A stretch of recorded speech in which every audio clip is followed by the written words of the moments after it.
Salam, hər vaxtınız xeyir olsun. Xoş gördük əziz Araz izləyiciləri.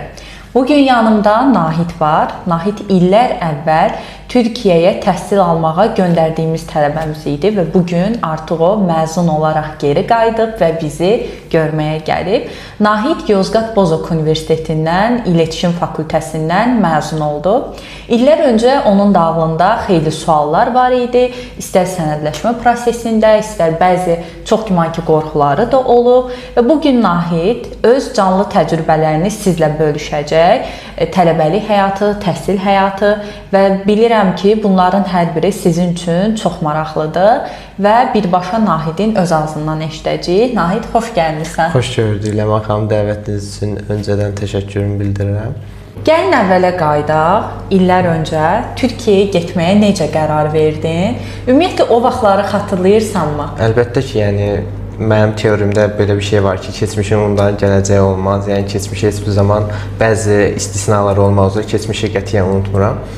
Elə Türkiyəyə getmək qərarımda ta mənim 15 yaşımdan, yəni 9-cu sinifdən verdiyim bir qərar idi. Yəni Azərbaycanda oxumağı qətiyyən istəmirdim ki, buna kapasitem də yetirdi Azərbaycanda oxumağa. Amma mən xəyalım idi, uşaqlıq xəyalım idi. Ona görə mən Türkiyəyə seçdim və Türkiyəyə getməyə qərarı aldım. O vaxt sənə deyirdik ki, bir gün gələcək, məzun olub geri qayıdacaqsan. İnanırdım buna. Düzdür, inanıram deyirdin. Yəni indi də qərarım qətiyyən dəyişməyib. Yəni o vaxt dediyim sözün yenə də arxasındayım. Yəni inanılmayan bir yola çıxmaq məncə düzgün deyil. Yəni önəmli olan qarşıya bir məqsəd qoyub, məqsədə inanıb və onunla doğru insanla yola çıxmaq lazımdır ki, yarı yolda qalmayasan. Yəni doğru seçim elədiyimin nəticəsidir ki, bugün biz eyni masa ətrafında əyləşmişik. Yəni aradan illər keçsə də yenə biz buradayıq, amma gözəl nəticə ilə. Bəs Türkiyəyə ilk dəfə gedən Nahidlə bugünkü Nahidin arasındakı ən böyük fərq nədir səncə? Ən böyük yox, hardasa yerlə göy qədər fərq var arasında. Yəni bunun mənim üçün ən önəmli olan şey baxış açısıdır, yəni dünya görüşüdür. Bu Türkiyə sayəsində həqiqətən kültür dəyişməklə mən bunu çox gelişdirdim. Bugünkü gün baxıram, dönüb geriyə baxanda deyirəm ki, o məndən, bu mənim arasında həqiqətən çox böyük bir fərq var. Yəni yaxşı yöndə dəyişib, baxış açım çox fərqli, aldığım təcrübələrdən dolayı həqiqətən dünyaya tamamilə fərqli baxıram. O vaxt Türkiyəyə getməkdən qorxurdun bəs? Yox, qətiyyən. O vaxtı mən sadəcə qərarıma odaqlı idim. Yəni kənardan deyilənlər, ailənin və ya çevrənin verdiyi baskı mənim qəti fikrimi yayındırmırdı. Yəni ağlımda başıma bir şey gələcək deyə heç bir şey yox idi da. Yəni mənim sadəcə ora getmək və orada oxumaq idi məqsədim. Bəs Türkiyədə tələbəlik həyatın necə keçdi? Bugün tələbələrin, yəni abituriyentlərin daha doğrusu ən çox maraqlandığı suallar yaşam xərci necə olub? Sən canlı nümunəsən. Biz deyirik, amma yenə də sən bir canlı nümunəsən. Bizə ondan danış. Məsələn, işləyə bilirdinmi, işləyirdinmi, xərcini çıxarırdınmı? Günlük xərclərin nə qədər çıxırdı? Yataqxanada mı qalırdın, yoxsa ev mi tutmuşdun? Bunlardan zəhmət olmasa bizə biraz danış, tələbələrimiz də eşitsin. Maşallah, sualınız bayağı bir dolu oldu. İlk sualınızdan başlayayım. Türkiyədə tələbəlik zamanı necə keçdi? Həqiqətən zaman yetmədi mənə. Yəni o qədər gözəl şeylər oldu ki, zaman hardan gəlib, o 4 il hardan gəldi, getdi, mən belə bilə bilmədim. Yəni həqiqətən bitməsini istəmədiyim bir hekayə idi. Orada yaşam xərcləri olaraq mən kirayədə qalırdım. Mən tək başıma qalırdım. Yəni evin hər şeyi lüks. 300 manat civarında kirayə verirdim. Yəni kommunallarla bərabər heç kimdə yox idi. Mənim 350 manat kommunal daxil mənim aylıq kirayəm çıxırdı. Amma belə qaldı ki, yeyəcəklər falan, avtobus xərci falan, digər xərclər, yəni maksimum 500-550-ni görürdü. Bunun da əslində part-time iş, o qədər part-time iş imkanları var ki, kafelərdə, restoranlarda, marketlərdə olsun. Yəni bu işləməklə, günün qalan boş vaxtlarını işləməklə heç bəzən sadəcə ev evdəkilər məsələn ailə ev kirayəsinin yarısını belə göndərir. Məsələn mənim bir tanışım var idi, evə pul göndərirdi. Həm oxuyurdu, həm evdəkilərə pul göndərirdi. Yəni o dərəcədə. Həm yəni vaxtını səmərəli istifadə edirdi. Yəni özünü yəni iki işi bir yerdə davam etdirə bilirdi. Məsələn elə insanlar var, dərsi toqquşur, yəni işlə az zamanı qaldığı üçün, yəni özünə zaman ayıra bilmir, yəni işləyə bilmir. Amma yenə də keçinə bilir. Mən məsələn çox işə ehtiyacım olmurdu, amma mənim iş imkanım var idi. Mənim hətta çox yaxın bir dostum var idi. İş bir yataq deyə mobilyası var idi. Yəni mebel mağazası var idi. Onunla bərabər işləyirdi. Boş zamanlarımda təbii ki. Mənim də aktivitələrim bayağı olduğu üçün, etkinliklərim bayağı olduğu üçün, yəni boş vaxtım qətiyyən qalmırdı. Həqiqətən qalmırdı. Necə deyim, evi mən otel kimi istifadə edirdim. Səhər çıxırdım, axşam gəlirdim o dərəcə. Yəni sürekli belə olumlu şeylər, yəni özümün maraq dairəmlə ilgili şeylərlə maraqlanırdım, zamanımı onlara xərcləyirdim. Amma təbii ki, içində boş-boş şeylər yox idi. Mənim yəni kötü alışqanlıqlarım olmadığı üçün, yəni çevrəmi də o insanlardan əhatə elətdirmişdim ki, onların da kötü alışqanlıqları olmasın ki, məni də o şeyin içinə sürükləməsin deyə. Az öncə də qeyd etdik bunu ki, insan çevrəsini özü qurur. Yəni bu tamamilə insanın öz iradəsindən asılı bir şeydir. Əla. Əslində özün dediyin kimi belə aktivitələrin olması çox yaxşıdır. Yəni gedib ora həqiqətən haqqını vermirsən o tələbəliklərini. Yəni mənim bir orta məktəbdə bir müəllimimiz var idi. Həmişə deyirdi ki, oxuyun, tələbə olun, tələbəlik həyatı həqiqətən çox başqa bir şeydir. Mən o müəllimin əllərini öpürəm. Bütün müəllimlər mənim üçün çox qiymətli, dəyərlidir. Yəni həqiqətən o müəllimin yəni sözündə bu qətiyyətlə, yəni doğruluq var ki, bu tələbəlik həyatı tamamilə başqa bir parantezdir. Bunu hər bir insanın yaşamasını mən çox layiqincə istəyərdim, yəni ürəkdən istəyərdim. İnşallah. İndi bir dənə də bu hissəyə dəyək, toxunaq. Çünki uşaqlarımız bunu diqqətlə dinləyir əminəm ki. Deməli sən tək evdə yaşayırdın. 300 manat evin aylığı və 50-60 manat kommunalın idi. Bir də əlavə 200-250 manat civarında sənin yemək və yaxud da geyim, başqa xərclər. Əlavə qeyd edək ki, Nahid şəxsi evdə qalırmış, yaşayırmış, yəni özü və tək. Yəni bu yataqxanada qalanlar üçün bu xərclər daha da aşağı düşür. Bəli, yataqxana çünki kommunal olsun, yemək olsun, təmizlik olsun, bu şeyləri qarşıladığı üçün, yəni kommunal dediyim internet, qaz, su, işıq hamısı daxildir. Yəni bu şeyləri qarşıladığı üçün sadəcə bir yerə pul verir. Məsələn, mən kirayə, ev yəsinə pul verirdim, kommunala verirdim, yeməyə verirdim. Amma yataqxanada qalanlar sadəcə quruma verir, 220 manat, 230 manat verir, bitdi. Yəni bundan başqa əlavə xərc sadəcə onun avtobus get-gəl pulu olar, yəni harasa gedib gəlmək üçün, ya da ki belə geyim üçün, kafe və yaxud da bir başqa çöldə bir şey eləmək üçün pulla ehtiyac ola bilər, yəni əlavə xərc olaraq. Yəni yataqxanada qalmaq daha avantajlıdır. Bəs nəqliyyat dedin. Nəqliyyata səncə xərci nə qədər çıxırdı? Nəqliyyat indi yataqxanalar bütün Türkiyənin bütün şəhərlərində əslində yəni bu böyük 4-5 şəhərdən başqa bütün şəhərlərdə universitet şəhər mərkəzində sıxlıq olmaması üçün, əhali sıxlığı olmaması üçün universitet şəhər mərkəzindən 10 kilometr yaxlaşıq 10 kilometr aralıda yerləşdirilir ki, yəni sıxlıq yaranmasın. Yəni bunun üçün də universitetin kampüsü var. Universitetin kampüsü də çox böyük olur həqiqətən də. Orada bütün market şeylər, şəbəkələri, kafelər olsun, hər şey mövcud olduğu üçün, yəni mərkəzlə çox bağlantı olmur. Yəni universitetin yanındakı yataqxanada qalsan, universitet yerimə məsafəsi olur ki, orada artıq yaşayış binaları da salınır. Orada da kirayə evlər tutub da universitet yerimə məsafəsi əldə eləmək olur, yəni. O avantaj üstünlüyü var. Qaldı ki, nəqliyyat da ki, dediyim kimi universitetə yaxın bir konumda barınırsansa, yəni ev və yaxud da yataqxanada, yəni nəqliyyatdan çox da istifadə eləmirsən. Mərkəzə nəsə bir işin düşər, dostlarla bir görüş olar falan, o halda mərkəzə getməyə ehtiyacı olur. Bir də bizə universitetdə qidalanma barəsində də danış, zəhmət olmasa, günorta yeməyi daha çox orada yeyirsiniz. Bəli, yəni. Necə olur? Qiyməti nə qədərdir, ödənişi və buna nələr daxildir? Bunlar da zəhmət olmasa. Mən o yeməkxana sayəsində türk mətbəxinin nə qədər zəngin olduğunu gördüm. Yəni hər gün 3 çeşid yeməklə, ana yeməklə və yanında ekstra məzələri olmaq daxili ilə, yəni hər gün menü dəyişirdi. Hər gün ana yemək fərqli olurdu, amma hər gün stabil olaraq pilav, çorba, yəni dəyişməz menyuya daxil idi. Təbii ki, pilavın da fərqli çeşidləri var. Yəni bu sayədə həqiqətən Türkiyənin bütün yəni təamlarından dadmaq mümkün olur və çox ucuz olur həqiqətən də. 40 TL bizim pulla yaxlaşıq 1 manat 71 manat 80 qəpik olur. Yəni 1 manat 80 qəpik 3 çeşid yemək yemək nə deməkdir ki? Yəni bunu türklər belə şaşırırdı ki, siz yeməkxanada yəni bu yeməkləri bu qiymətə yeyirsiniz. Yəni ona görə də yeməkxananın o avantajı çox yaxşıdır. Yəni hər gün saat 11-də açılır, saat 5-ə qədər xidmət göstərir yeməkxanalarda. Yəni İstədiyin vaxtda gedib yeməyi yeyə bilərsiniz, yemək tələbə kartı ilə. Tələbəlik illərində ən yadda qalan hadisə nə olub? Buna yaxşını da deyə bilərsən, pisi də deyə bilərsən. Yəni nələr, yəni o qədər xatirələr var həqiqətən, yəni yığsaq video bəlkə də 1 saatı belə keçər. Son ildən danışım, yəni son məzuniyyət ilindən danışım. Məzuniyyət, yəni ən yaxşı yadda qalan şey məzuniyyət partiləri oldu. Həqiqətən də çox belə şaşalı, belə məşhur sənətçilərlə birlikdə, yəni universitetin gətizdirdiyi, biz sinema sektorunda olduğumuz üçün ünlü aktyorlar gəlmişdi bizlə danışıq keçirmək üçün. Başqa da genel olaraq ünlü müğənnilər gəldi. Tuana Yılmaz gəlmişdi, Mehmet Ərdəm gəlmişdi. Bir də xanım müğənni var idi. Onu düzdür mən belə dinlədiyim müğənni olmadığı üçün ona getmədim. Həqiqətən də çox gözəl şaşalı keçmişdi. Pis bir yadda qalan bir şeydir ki, pis dediyim mənim üçün hayal kırıklığı idi, belə deyim.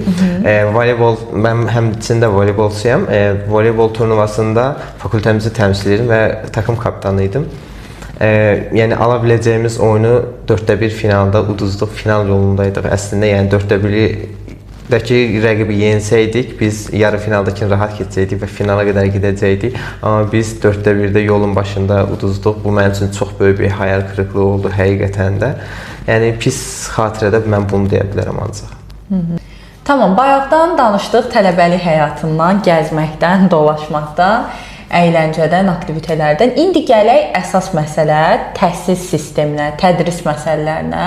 Ümumiyyətlə oxumaq çətindirmi, asandırmı, fənlər olsun, kəsrlərin oldumu, kəsrlər olarsa necə etmək olar? Bu haqqda da biraz danışın, çünki uşaqlarımız bəzən qorxur. Bəli, çox önəmli, çox vacib bir məsələdir bu mövzu. Tədris məsələsi, tədris sistemi. Türkiyədə tədris sistemi belədir ki, yəni Azərbaycanda olduğu kimi də 1 il 2 semestrə bölünür və hər semestr 14 həftəlik dərs proqramına bölünür.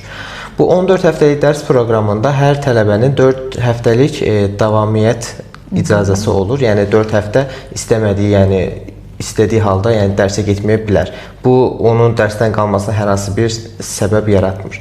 Yəni amma 5-ci həftədə 5 həftə sən bir dərsdən getməsən, qatılmasan dərsdə, imzan olmasa, bu halda sən davamsızdan qalmış olursan və sınava girib də sınavdan 100 belə alsan, sən dərsdən artıq keçməmiş sayılırsan, başarısız olaraq sistemə girilir.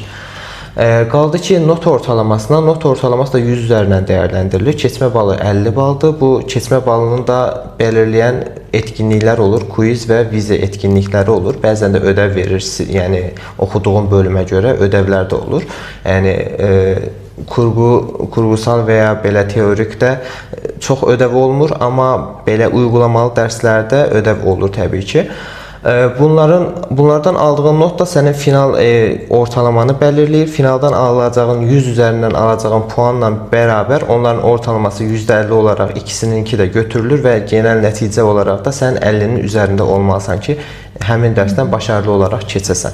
Başqa qaldığın halda, yəni final imtahandan deyək ki, qaldın, sənin ortalamanı, yəni dərsdən kəsildin deyək ki, yəni sən bu dərsdən qaldığın anlamına gəlmir. Əlavə olaraq bütünləmə, bayaq da qeyd etdim, bütünləmə sınavı var ki, bu bütünləmə sınavı da finaldan qalacağın dərsin, yəni əlavə olaraq bir şans kimi nəzərdə tutulur. O dərsdə o sınavda eyni finalla eyni təsirə, eyni etkiyə malikdir. O da %50 olaraq hesablanır. Həmin sənin vize ortalamanın %50-si ilə atıram, vizədən vize ortalaman 80-dir. Bunun %50-si 40 olaraq götürülür. Sənin məsələn bütünləmədən də alacağın 60 puan, 70 puan deyək, %50-si 35 olaraq götürür. Oradan aldığın 40 ilə buradakı 35 hesablanır, 75. Bu da genel olaraq 50-nin üzərində olduğu üçün otomatikman bu dərsdən başarılı olaraq keçmiş sayılırsan. Yəni dərsdən bütünləmədən belə qalsan o dərsi növbəti semestr altdan alma kimi şansın olur. Yəni bu dərsdən keçə bilməyəcəm deyə bir şey yoxdur. Daha hazırlaşmaq lazımdır, dərslərə ciddiyyətlə yanaşmaq lazımdır.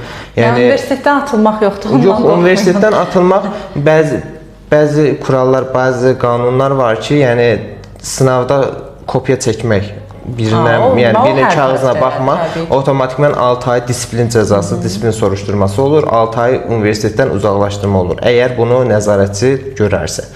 Yəni digər şərtlərdə okulda disiplin, universitetdə disiplin cəzanın olmadığı sürəcə universitetdən uzaqlaşdırma qətiyyən olmur.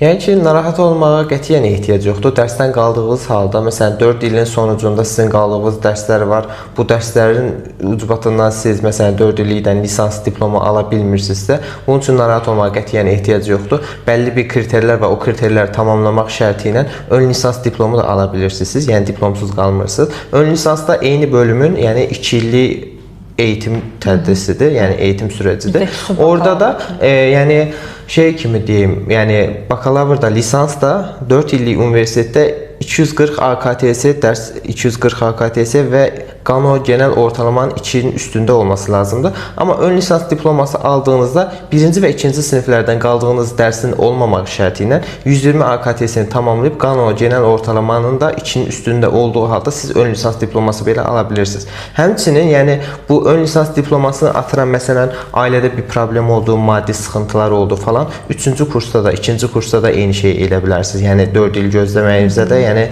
ehtiyac yoxdur. Və yaxud da, bəli, və yaxud da siz bir semestr və yaxud da bir il oxudunuz, gördünüz ki, oxuduğunuz şəhərdənmi deyim, bölümdənmi deyim, məmnun deyilsiniz. Yatay və dikey keçiş imkanları var. Bu yatay dikey keçiş imkanları da bəlli kriterlər, bayaq qeyd etdiyim kriterlər, qano genel ortalamanın 2-nin üstündə olduğu halda siz yatay keçiş və ya dikey keçiş edə bilirsiniz. Yatay keçiş fərqli bir şəhərdə, eyni bölüm üzərində eğitim görməkdir. Dikey keçiş isə eyni şəhərdə fərqli bir bölümə keçiş, transfer deməkdir. Yəni istədiyiniz bölüm deyilsə və yaxud da istədiyiniz şəhər deyilsə, yəni istədiyiniz bölüm olub da istədiyiniz şəhər olmadısa yatay və yaxud da istədiyiniz şəhər olub da istəmədiyiniz bölüm olduysa dikey keçişlə siz yəni başqa bir eğitim, yəni bölüm ixtisas üzrə də eğitim görə bilərsiniz. Yəni ki, əgər istəmədiyiniz ixtisasa qəbul oldusa, narahatlığa gərək yoxdur. Zaten orada ortalamanızı yaxşı tutaraq dəyişə bilərsiniz ixtisas dəyişə və bir də bir şey də qeyd edək. Əgər kəsinimiz varsa, kəsiddirsə tələbə, ön lisans diploması almaq istəmir, amma yenə də universitet ona müddət verir əlavə. Bəli, yəni azami sürə 7 il müddətin var. 7 il içində yəni o 4 illiyi də istəsən 4 illiyi də ala bilirsən, istəsən 2 illik diplomu da ala bilirsiniz. Yəni 7 il azami sürə var. Bəli, 7 il azami sürə var. Universitetin sizi tutacağı sürə var. Qaldı ki, bəzi tələbələr bəzi problemlərə görə universiteti dondurmaq istəyir. Universitet dondurma prosesi də belədir ki, 4 dönəm, yəni 4 semestr üst-üstə dondurulduğu halda 5-ci dönəmə keçdikdə universitetlə bağlantı artıq kəsilir. Universitet sizi uzaqlaşdırır. Otomatikman ayrıdan yenidən, yəni gəlib şirkətə universitet qeydiyyatı eləmək zorundasınız. Amma 1 semestr, 2 semestr, 3 və ya 4 semestr, yəni universitetinizi dondura bilərsiniz. Bu da yaxlaşıq, yəni maksimum 2 il ərzində universitet dondurma şansı var. Bir də bizə deyə bilərsənmi, illik təhsil haqqı nə qədər idi? Buna bayaq toxunmadıq. İllik təhsil haqqı mən Yozgat Bozok Universiteti İletişim Fakültəsində tədris aldım. İllik təhsil haqqım ekonomik dəyərlərə görə bəzən düşürdü 700 manata, 750 manata, bəzən yəni maksimum 870 manatı gördü. Bəs son olaraq Türkiyəyə yaxud olsun Avropa, xaricədə təhsil almağa getmək istəyən tələbələr, amma tərəddüd edənlərə nə demək istəyərdin? Yəni demək istədiyim ən önəmli şey budur ki, içinizdə, yəni əgər sizin bir məqsədiniz, bir arzunuz, xəyalınız varsa, içinizdəki tərəddüdü ağlınızdan çıxarın ki, yəni o hədəflərinizin, xəyallarınızın arxasıca gedəsiniz. Yəni əgər kənardan deyilən bir şeylər sizi etkiləyəcəksə, qətiyyən yəni siz öz məqsədinizə, xəyalınıza nəticə əldə edə bilməzsiniz, yəni xəyalınıza çata bilməzsiniz. Yəni dediyim kimi fərqli tələbəçilik həyatı çox gözəl olduğu bir yana bu həyatı başqa bir ölkədə yaşamaq həqiqətən çox gözəldir. Yəni öz ölkəmizi bilirik biz onsuz da, yəni illərdir, yəni 18 yaşdan qəbul olunur universitetə. 18 ildir onsuz da öz ölkəndəsən. Yəni 18-dən sonra bir də o keçiş dönəmidir. 18 yaşda ərgənlikdən olğunluğa keçiş dönəmidir. O dönəmi, yəni başqa bir kültür əsasında yaşamaq həqiqətən çox gözəldir. Bu əsnada siz ölkələr arası fərqliliyi və ya oxşarlığı və yaxud da yəni həyatın digər üzlərini belə görürsüz. Ona görə də həqiqətən çox etkili olur. Yəni tələbəlik həyatını başqa bir ölkədə yaşamaq çox gözəl bir şeydir. Çox sağ ol Nahid, çox xoş oldu və gözəl fikirlərini bölüşdün. Narahat olan abituriyentlərimiz üçün biz təbii ki, onlarla konsultasiya edirik, söhbət edirik, izah edirik. Amma birə-bir o anları yaşamış, şahid olmuş, hətta məzun olub dönən bir şəxsin dilindən eşitmək onlar üçün, canlı təcrübədən eşitmək onlar üçün daha yaxşı olur. Bəli, yəni yenə də istəsələr mənlə də əlaqə yarada bilərlər. Bəzən düşünə bilərlər ki, bu bir qurğudur falan, amma yenə də mənlə də kontakt qurub, yəni həqiqətən mən onlara da yenə nə yaşamışamsa, universitet həyatı necədirsə, çətinliyi və ya asanlığı barəsində hər şeydə yenə mən məlumatlandıra bilərəm yəni. Təşəkkür edirik təkrar. Çox sağ olun izlədiyiniz üçün. Ümid edirik ki, hər birinizə yararlı oldu.